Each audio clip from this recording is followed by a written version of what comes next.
I'm Barry. And I'm Gail. And this is our love story.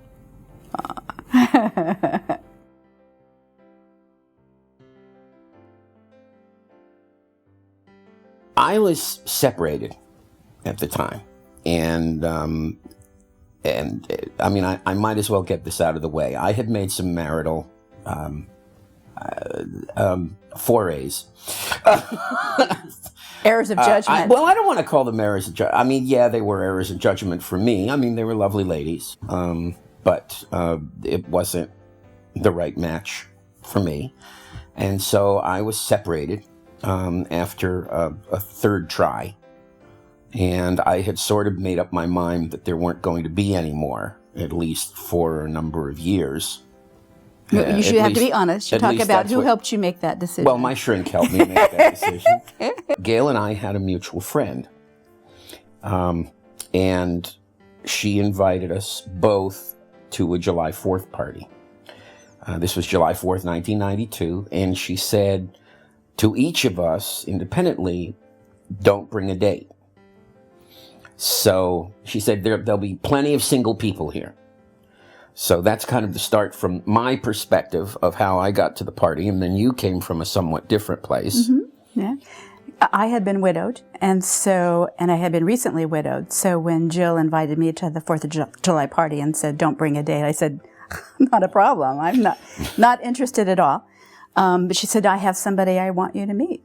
And I said, okay, fine. I have a girlfriend I'll bring with me. And, a 4th of July party down at the beach will be really lovely. Then we got to the party, and Jill said hi, but didn't introduce me to anybody. And didn't introduce me to anybody. Yeah. I mean, she had just said there are a lot of single people there, and I started talking to people, and some of them were single, and, we were just chatting.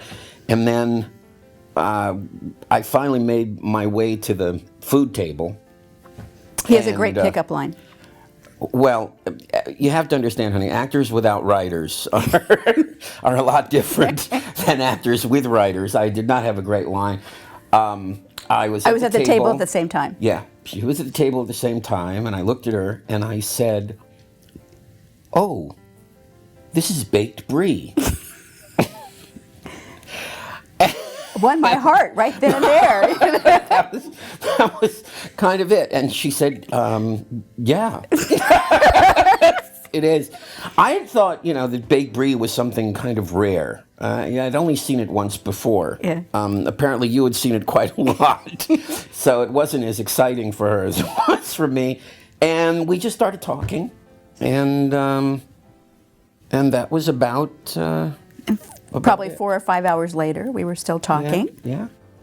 Everybody was leaving, and it's time to go down, leave, and we're going down the elevator together. But you have to understand now, she had been widowed, and I had sworn off getting married again. So this was not something that I was about to plunge into, I didn't think.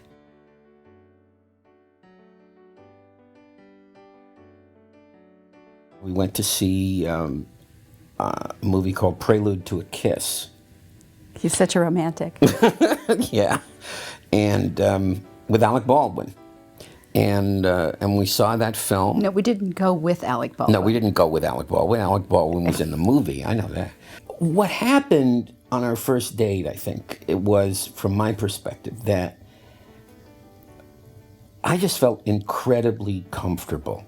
I felt very relaxed, and I don't think I'd ever really felt that way on a date. I'd always felt either lightning had to strike or something had to happen, and in our case, it was just this nice, comfortable, sitting on the porch of, in her backyard of her house, drinking iced tea, and just talking until 2 o'clock in the morning after the movie, and it was quite beautiful. But I was also very aware of my situation, very aware of her situation, so I didn't want to do anything that would put her off. And I think I remembered I gave you a very, very light kiss on the cheek when I left. This was different for me, and I had to just kind of sort it out in my head, and then I also had to go to my shrink and explain to him how I was plunging back in again, because he was really nervous about that. And so I told him about the first date. And I said, I don't know. I know what you told me about not getting involved, but I said, this is a pretty terrific person. And, so he started a probe, and he said, well, how do you feel about it? He said, describe the physical symptoms of, is your heart racing? Are you going, are you anxious? And I said, none of that. I said, I feel very relaxed, very comfortable. And he listened to me, and he said, you may have just lucked out. So he said, just go with it, see where it goes. But he also said, date other women. So I was actually thinking of dating other women. Sorry, but I was. And I wasn't thinking about getting serious anyway. That's right. That's right. So I was thinking about doing that. So I went on this trip to Orlando, and Gail and I would talk a lot on the phone. And I just, again, had that, whenever I would get off the phone with her, it was like this just breath of air would just come out of me, not out of tension, just this utter relaxation. It's just this feeling that there was really someone who seemed very much like a soulmate. But I still didn't trust it. So, I did actually have a date, one date with one person, the night before I had my second date with Gail. Because I kind of said, well, maybe it's that dating is easy. Maybe I'll feel this relaxed and comfortable with everybody. Well, I didn't. There was no magic there. And then the next night, here I was again with Gail, and we went out to see a play. I think it was Once on This Island. Once on This Island, right. And again, that feeling of calm, the feeling of complete happiness, And so... and we went to Cafe Gail before. We did. It was called Cafe And he Gail. sat It actually was this little called Cafe table, Gail. and he just held my hands, Yeah. stared in my eyes across the table. Yeah. It's so romantic. And we... and that was it. I never, ever thought about dating again with anyone else. And then when I really knew that I was in love, came about a week later or 2 weeks later, when, as I've mentioned, I'm political. And Gail had been involved. She's a psychologist. He's very liberal. Very liberal. Very liberal. So she'd been involved as a psychologist with political, public affairs or what advocacy. Advocacy. She invited me to a fundraiser at the Hollywood Bowl for someone who probably at that time was the most conservative member of the California legislature. And because she had to go for the association.